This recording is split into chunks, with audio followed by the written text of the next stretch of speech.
Hello students, I am भाभी Srivastava. Welcome to my channel B calculus. आज हम करेंगे क्लास 11 का है मैथ्स का चैप्टर है 8 बायनोमियल थ्योरम का एक्सरसाइज 8.2 का क्वेश्चन 9 करेंगे। देखिए इस क्वेश्चन में क्या देखा है, in the expansion of 1 plus a और ये whole power m plus n prove that coefficient of a m and a n are equal. ये बोल रहा है कि हमें ये कोई ये दे रखा है 1 plus a m plus n दे रखा है, तो उसका जो कोएफिशिएंट है ए एम और ए एन जो है वो दोनों एक दूसरे के इक्वल है। तो हम सबसे पहले क्या करते हैं कि इसका ये जनरल फॉर्मूला लिखते हैं। जनरल फॉर्मूला हमारा क्या होता है? जनरल फॉर्मूला होता है हमारा T R plus 1 equal to होता है हमारा N C R X N minus R और वाई आर, ये फॉर्मूला होता है। तो हमें यहाँ पर जो एन दे रखा है वो दे रखा है, हमें ये दे रखा है एन ना, एन ये है हमारा।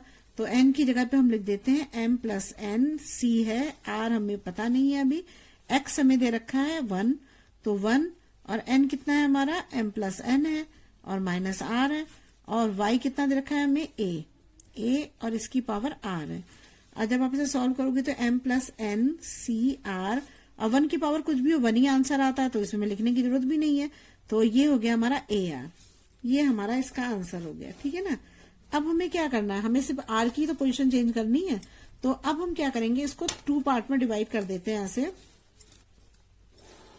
एक में ले लेते हैं हम ये ले लेते हैं हम एक में ले लेते हैं हम 1 प्लस ए एम, है ना। तो हम ले लेते हैं यहाँ पर 1 प्लस ए की पावर m और दूसरे में ले लेते हैं 1 की प्लस पावर ए एन ले लेते हैं। ठीक है। अब मैं फॉर्मूला दोबारा लिख देती हूँ यहाँ पर T R plus 1 equal to N C R.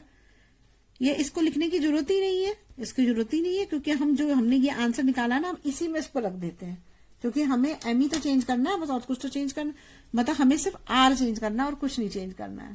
ये तो हमारा 1 प्लस ए एम प्लस 1 ही रहेगा ना, लेकिन इसका जो कोएफिशिएंट है वो ए एम है, तो ये हमारा आर कितना हो जाएगा m प्लस 1 हो जाएगा इक्वल टू एन कितना है हमारा। मैं इसको ना लिख के इसको लिख दे रही हूँ, बात एक ही है, कोई फर्क नहीं पड़ता। हमें आर की तो पोजीशन चेंज करनी है और तो सब एक जैसा ही है, और आप चाहो तो इस फॉर्मूले में भी इसको लिख सकते हो, इसमें भी कोई प्रॉब्लम नहीं है। लेकिन मैं इसमें ही लिखती हूँ, मैं आसान तरीका आपको बता रही हूँ जिससे कि आप इजिली कर सकें। m plus N C R कितना हो जाएगा m हो जाएगा, और a और r कितना है मेरा m हो जाएगा, ये आ जाएगा हमारा।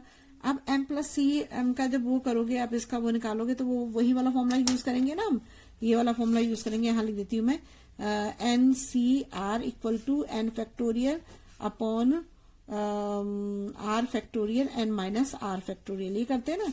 तो अब हमारे पास क्या है यहाँ पर m प्लस एन और c और m है, तो हमारा n क्या है m प्लस एन फैक्टोरियल है ना, m प्लस एन फैक्टोरियल हो गया। यहाँ पर क्या हो गया हमारा m फैक्टोरियल और m plus N minus m, ये फैक्टोरियल हो गया ना, ये हो गया ना हमारा आर एम है ना, तो m हो गया, तो m से m कट गया, तो यहाँ पर हमारा क्या आंसर आएगा m plus N m factorial, और ये इसको ब्रैकेट में रख देती हूँ m प्लस एन फैक्टोरियल, और यहाँ आ जाएगा हमारा m फैक्टोरियल और n फैक्टोरियल, ये आ जाएगा हमारा आंसर। ठीक है। ये कोएफिशिएंट ऑफ क्या आ गया हमारा, ये जो हमने ये निकाला इसका आंसर आ गया। तो हमारा यहाँ आंसर क्या आ जाएगा, यहाँ पर आंसर आ जाएगा हमारा क्या निकाला था मैंने, m plus N factorial upon n factorial m factorial, और यहाँ आ जाएगा a की पावर m है, तो ये भी रहेगा a की पावर m हो गया। अब इसको निकालते हैं। अब इसको निकालोगे तो क्या आएगा हमारा यहाँ पर, यहाँ m प्लस एन ही लिखेंगे ना, n, और ये मैं किसका निकाल रही हूँ, कोएफिशिएंट ऑफ ए एन का निकाल रही हूँ ना। तो ए एन का निकालूंगी तो क्या आएगा यहाँ पर T N plus 1 equal to, यहाँ पर मैं यही वाला फॉर्मूला यूज कर रही हूँ m प्लस एन, क्योंकि मैंने इसे सॉल्व कर लिया ना, मैं इसलिए इसको यूज कर रही हूँ। आप चाहो तो ये पूरा फॉर्मूले में से भी दोबारा रखोगे तब भी यही आंसर आएगा। m plus N C R हो जाएगा हमारा n x m plus N minus N y कितना है हमारा a है a, और r है हमारा n, ये हो गया हमारा। अब जब हम इसको सॉल्व करेंगे तो यहाँ पर भी हमारा m plus N upon N है, यहाँ क्या था हमारा m plus N upon m था। तो अब इसे भी सॉल्व करके देखना पड़ेगा ना, देखते हैं अभी। अब देखिए मैं इसी वाले फॉर्मूले में इसको यूज कर रही हूँ, तो मेरा अब क्या है m प्लस एन सी, और ये क्या है हमारा n है। तो अब मैं इसको यूज कर लेती हूँ, ऐसे ही यूज करती हूँ उसको। तो मेरा यहाँ पर आ जाएगा m प्लस एन का फैक्टोरियल, और यहाँ हो जाएगा n फैक्टोरियल, और यहाँ हो जाएगा मेरा m plus n minus n हो जाएगा। तो n से n कट जाएगा यहाँ पर, तो यहाँ पर क्या बचेगा, m प्लस n का फैक्टोरियल हो जाएगा, यहाँ पर n फैक्टोरियल और m फैक्टोरियल बच जाएगा, ये तो बचेगा। ठीक है, ये बच गया। तो मेरा यहाँ आंसर क्या आ गया, यहाँ आंसर आ गया मेरा m प्लस n का फैक्टोरियल अपॉन हो जाएगा मेरा n फैक्टोरियल और m फैक्टोरियल इंटू an। ठीक है ना, ये ना। तो अब देखो am का फैक्टोरियल क्या आ रहा है, m प्लस में n, और ये आ रहा है मेरा factorial n factorial m factorial आ रहा है। यहाँ पर an का फैक्टोरियल क्या आ रहा है, कोएफिशिएंट का मतलब क्या होता है, जो उसके आगे का नंबर होता है वही तो होता है। देखिए अब ये कोएफिशिएंट का नंबर क्या होता है, मतलब जो जैसे मान लो अगर आपसे एक्स स्क्वायर वाई स्क्वायर का पूछ रहा है तो आप कहोगे ना इसका कोएफिशिएंट 4 है। अगर वो एक्स स्क्वायर का कहेगा तो आप क्या कहोगे 4y स्क्वायर है। मतलब जो पूछा है, किसका कोएफिशिएंट पूछा है, उसको छोड़ के जो भी होते हैं नंबर वो सारा उसका कोएफिशिएंट होता है। तो अगर an का कोएफिशिएंट क्या होगा, ये पूरा होगा, am का कोएफिशिएंट क्या होगा, ये पूरा होगा। तो ये दोनों इक्वल तो है, ये तो यही तो हमें प्रूव करना था, हमारा आंसर आ गया। बस सिंपल है ये। कोएफिशिएंट आपको पता होना चाहिए क्या है। अगर हमारा कोएफिशिएंट अगर 5x स्क्वायर है तो ये हमारा x स्क्वायर का कोएफिशिएंट क्या है, 45 है। अगर हमारा यहाँ y स्क्वायर होता और अगर वो x स्क्वायर कोएफिशिएंट पूछा तो हम बोलते 45y स्क्वायर है इसका कोएफिशिएंट। तो ऐसे ये an का कोएफिशिएंट क्या हुआ, ये हुआ, am का कोएफिशिएंट ये हुआ, दोनों इक्वल आ रहे हैं, यही तो हमें प्रूव करना था। अगर आपको मेरी वीडियो अच्छी लगी तो प्लीज लाइक और सब्सक्राइब करिएगा, शेयर करिएगा। अगर कोई प्रॉब्लम हो तो कमेंट बॉक्स में कमेंट करिएगा, मैं उसे जरूर सॉल्व करूंगी। Thank you. Hello students, I am भाभी Srivastava, welcome to my channel B calculus. आज हम करेंगे क्लास 11 का मैथ्स का है चैप्टर 8 बाइनोमियल थ्योरम का एक्सरसाइज 8.2 का क्वेश्चन 10। देखिए इसमें क्या दिया है, the coefficient of the r minus 1 and r and r plus 1। पहले तो इसको समझो आप, ये r minus 1 r and r plus 1 terms क्या होती है। जैसे आपने अभी क्वेश्चंस करे थे, अभी देखिए जैसे ये आपने करा था, ये क्वेश्चन करा था आपने, ये फोर्थ टर्म आपने निकालनी थी ना। तो फोर्थ टर्म में आपने क्या करा था, इसमें जैसे फोर्थ टर्म थी तो आपने क्या करा था, एक कम करके 3 प्लस 1 कर दिया था, आर की जगह पे 3 रखा था ना, यही टर्म थी ना हमारी। तो और जैसे यहाँ 13 टर्म था, देखिए यहाँ 13 टर्म था, तो आपने क्या करा था, एक कम करा था, इसमें से एक माइनस किया था और 12 प्लस 1 कर दिया था, यही करा था ना। तो इस तरह से इस क्वेश्चन को करते थे। अब ये टर्म की जगह यहाँ 13 तो फोर्थ की जगह इन्होंने क्या कर दिया है, r माइनस 1 और r प्लस 1 टर्म दे दी है। अब इसने r की फॉर्म में उस टर्म को दे दिया है, जो 4 5 6 थी उसकी जगह पे इसने इस टर्म को ऐसे दे दिया है। तो ये टर्म आपको समझ में आ गई। अब दूसरी बात इसने क्या बोली है कि जैसे ये r माइनस 1 टर्म है और यहाँ पे ये rth टर्म है ना, और ये r प्लस 1 टर्म है, इनका जो रेशो है वो रेशो है इनका 1:3:5 है, ये कहना चाह रहा है। और फिर दूसरा वो हमसे ये बोल रहा है कि n और r की वैल्यू निकालो, ये बोल रहे हैं ना। तो अब देखिए सबसे पहले तो आपको कोएफिशिएंट समझना है, क्या होता है कोएफिशिएंट। जैसे मान लीजिए आपके पास यहाँ पर कोई नंबर दिया हुआ है 6x स्क्वायर y स्क्वायर दे रखा है। अब ये बोल रहा है कि हमें कि x square coefficient of x square निकालो। ठीक है, तो हम क्या करते थे कि जो x स्क्वायर के अलावा जो भी बचे वो हम सारे लिख देते थे 6y स्क्वायर, ये हमारा कोएफिशिएंट हो गया, ये करते थे हम ना। जैसे मान लीजिए आप कोएफिशिएंट ऑफ अगर ये इससे पूछता y स्क्वायर बताओ तो हम क्या बताते थे, तब हम अगर y स्क्वायर पूछ रहे तो हम क्या बोल देंगे, 6x स्क्वायर बोलते थे, यही बोलते थे ना। जो उसके अलावा जो बचता था वो उसका कोएफिशिएंट हो जाता था। लेकिन अगर वो ये बोलता है, जैसे मान लो यहाँ पर हमने x प्लस y का स्क्वायर किया तो क्या होता है, x square plus 2xy plus y square होता है हमारा। अब वो ये बोले कि सेकंड टर्म का कोएफिशिएंट बताओ, सेकंड टर्म का कोएफिशिएंट बताओ, तो क्या करेंगे हम, तब क्या होता है, तो हम इसमें वेरिएबल को छोड़ देते हैं और सिर्फ इसका नंबर लेते हैं, इसका कोएफिशिएंट क्या होगा, 2 होगा। अगर वो कहता है कि फर्स्ट टर्म का बताओ, अगर वो फर्स्ट टर्म का कोएफिशिएंट पूछता है तो हम क्या बताएंगे, इसमें कोई नंबर नहीं है ना, लेकिन 1 तो है, तो इसका कोएफिशिएंट क्या होगा, 1 होगा। अगर वो थर्ड टर्म का पूछता है तो हम क्या करेंगे, कोएफिशिएंट पूछता है तो क्या करेंगे, तो y स्क्वायर को छोड़ देंगे और इसमें 1 होगा तो इसका भी कोएफिशिएंट 1 होगा। तो आपको क्या ध्यान रखना है कि अगर question second term, third term, fourth term, fifth term कुछ भी पूछता है तो हमें उसमें जो उसका नंबर है वो बताना है, वेरिएबल नहीं बताना है। ये चीज आप ध्यान रखना बस मेन। ये दो चीज आपकी मेन थी, समझ में आ गई आपको? तब देखिए मैं आपके आगे बताती हूँ आपको। अब हमारा जो फॉर्मूला था वो हमारा फॉर्मूला था T R plus one equal to N C R. ये जनरल फॉर्मूला है हमारा, एक्स एन माइनस आर और वाई आर। तो अब हम क्या करेंगे कि सबसे पहले क्या करेंगे, इनकी वैल्यूज को निकालेंगे। ये R minus term, R term और आर प्लस वन टर्म, इसको निकालेंगे। तो सबसे पहले मैं आर माइनस वन लेती हूँ ना। तो मैंने आर माइनस वन टर्म लिया। तो आपको ये पता है कि आर की जगह पे हम, ये टर्म है ना, fourth term, fifth term, six की जगह पे। तो अगर आर की जगह हम आर माइनस वन लेंगे तो इसमें से एक कम कर देते ना। अगर फोर्थ टर्म होता तो आर की जगह हम थ्री लेते थे। तो हम क्या करेंगे यहाँ पर, तो यहाँ पर हमारा अगर ये आर जो हमने लिया है, ये आर माइनस वन लिया है ना, आर माइनस वन टर्म का कर रहे हैं हम। तो आर माइनस वन में आप माइनस वन करोगे ना तो क्या आएगा यहाँ पर, आर माइनस टू आ जाएगा। तो हमारा यहाँ आर की जगह पे क्या लिखेंगे हम, आर माइनस टू लिखेंगे। समझ में आ गया आपको? आर माइनस टर्म का कोएफिशिएंट आप निकाल रहे हो। तो इसमें जैसे मतलब फोर्थ टर्म या सिक्स टर्म होता तो हम एक टर्म कम कर देते थे। फोर्थ होता तो थर्ड लेते, एक माइनस वन करते। अगर सिक्स होता है यहाँ पर तो हम क्या करते, माइनस वन करते, फाइव लेते हैं। हमने भी यहाँ यही किया, आर माइनस वन था, एक माइनस वन और कर दिया। तो यहाँ आर माइनस टू हो गया, माइनस माइनस प्लस हो गया ना, तो टू हो गया, माइनस टू हो गया। तो हमने आर की जगह आर माइनस टू लिखा, प्लस वन है ही तो प्लस वन यहाँ रख दीजिए आप। अब हमारा एन कितना है, एन यहाँ देखो ये है ना, इसको करेंगे ना, ये एन है हमारा, एक्स जो ये एक्स है और ये वाई है वन। तो हमारा एन कितना हो जाएगा, एन सी, और आर है हमारा आर माइनस टू, इसकी जगह पे रख दीजिए आप आर माइनस टू। एक्स हमारा एक्स ही है और एन की जगह पे हम लिखेंगे आर माइनस टू, और ये माइनस आर है ही यहाँ पर। और वाई हमारा वन है, ये वन है, वन, और इसकी जगह पे क्या आ जाएगा हमारा, आर माइनस टू आ जाएगा। अब जहां वन होता है उसको तो अवॉइड कर देते हैं, वन की वैल्यू वन ही आती है तो इसको छोड़ देंगे हम।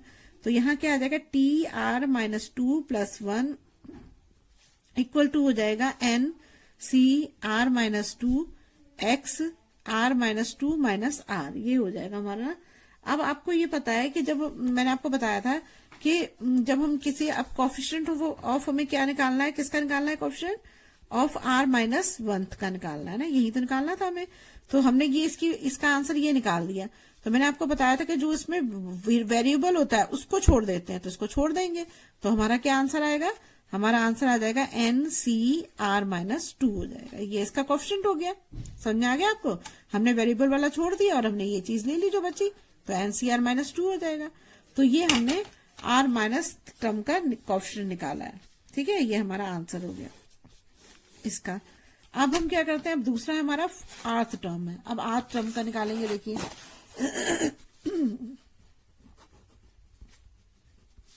ऑफ आर्थ टर्म ना, आर्थ टर्म का निकाल रहे हैं। तो आर्थ टर्म का निकालेंगे तो क्या होगा, इसमें भी आर माइनस वन होगा, है ना। तो आर माइनस वन होगा तो यहाँ पे क्या हो जाएगा, टी आर की जगह लिख दीजिए आप आर माइनस वन, और प्लस वन हमारा है ही, तो यहाँ पर हो जाएगा हमारा एन, हाँ एन को एन ही रहेगा, सी यहाँ हो जाएगा हमारा आर माइनस वन, क्योंकि हमें ये लिखना है ना आर की जगह आर माइनस वन, ये आर माइनस वन, और यहाँ पर हो जाएगा हमारा एक्स आर माइनस वन और माइनस आर, और वन है आर माइनस टू। तो अब इसमें भी यही होगा, देखो एक्स वेरिएबल को छोड़ देंगे और ये वाला ले लेंगे, तो हमारा कोएफिशिएंट ऑफ आर टर्म क्या होगा, N C R minus one. ये अब हमारा आंसर हो गया। ठीक है, ये हमारा सेकंड का हो गया। अब हमें किसका निकालना है, अब हमें निकालना है आर प्लस वन का। तो अब निकालेंगे हम coefficient of R plus one term का निकालना है ना। तो अब इसमें क्या होगा, आर प्लस वन है हमारा, तो आर प्लस वन में माइनस वन करोगे तो यहाँ क्या आएगा, इससे कट जाएगा तो यहाँ आर ही तो बचेगा ना, आर बचेगा। तो हमारा यहाँ पे क्या आ जाएगा, टी आर की जगह आर ही लिखना है ना, जो आर है यहाँ पर इसकी जगह हमें आर ही लिखना है, क्योंकि हमारा आंसर आर ही है, आर और प्लस वन हो जाएगा, इक्वल टू हो जाएगा एन सी, यहाँ लिखेंगे आर, और एक्स आर माइनस आर ना, और वन यहाँ पर आर ही हो जाएगा ना।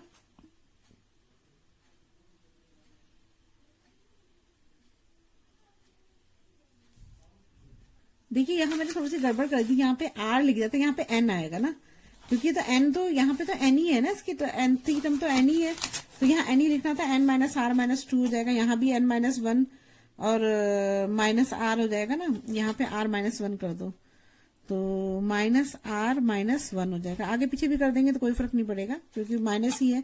अब यहाँ पर भी ऐसे ही होगा, एक्स इसकी जगह एन आ जाएगा और ये माइनस आर है, माइनस वन आर हो जाएगा।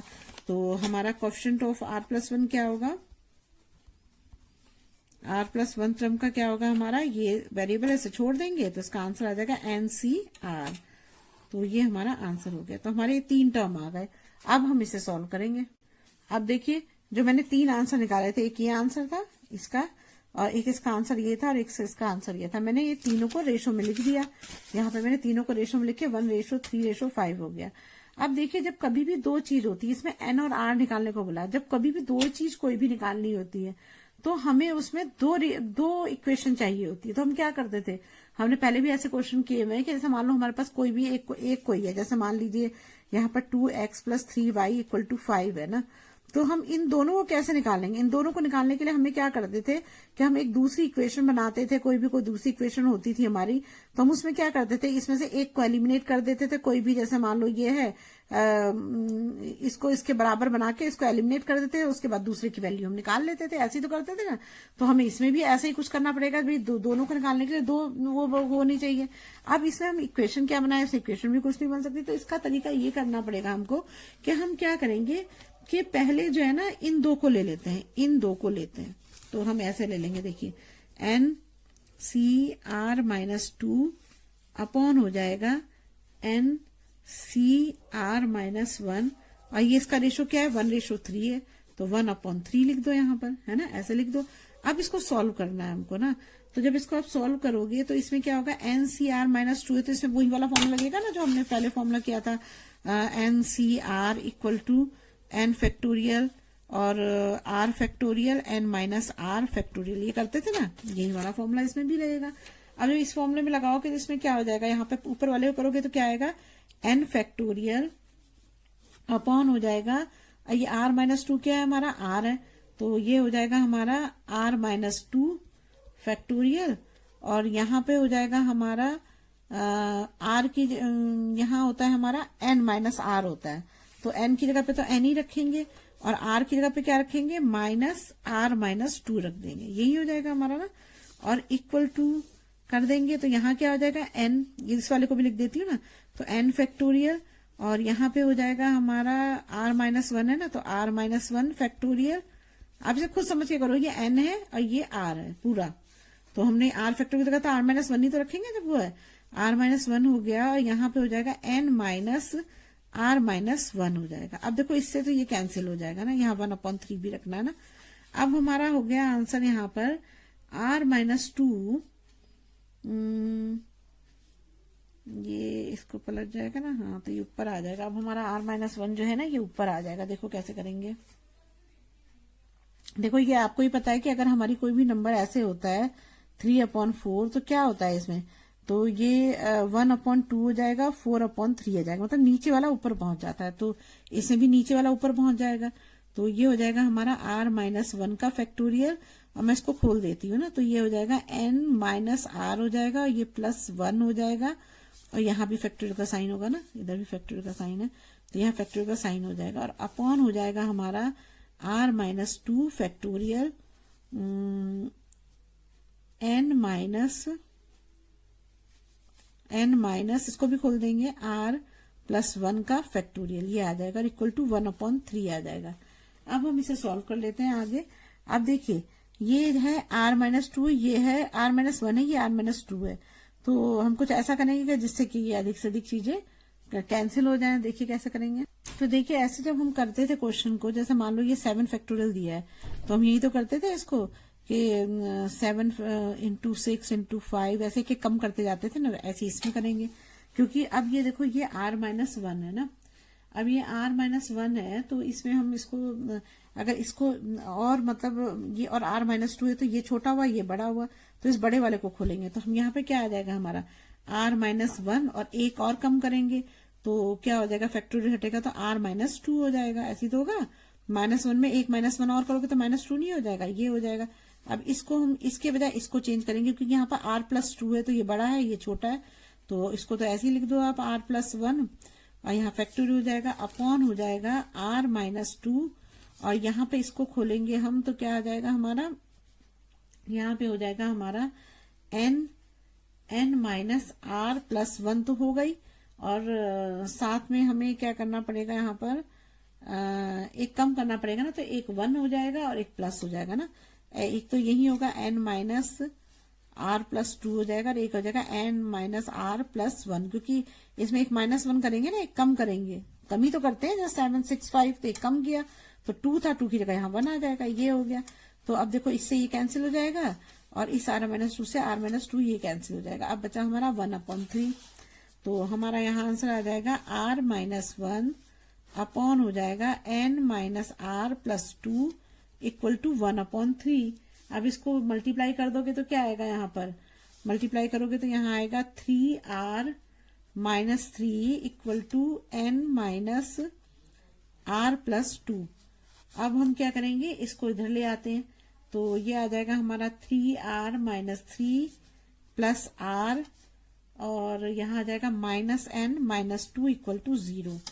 तो यहाँ पे क्या आ जाएगा, ये r जो है जुड़ जाएंगे, तो यहाँ आ जाएगा 4r, और ये हो जाएगा हमारा -n, और 3 और 2 हो जाएंगे -5 इक्वल टू 0 आ जाएगा। ये तो हमारी पहली इक्वेशन आ गई।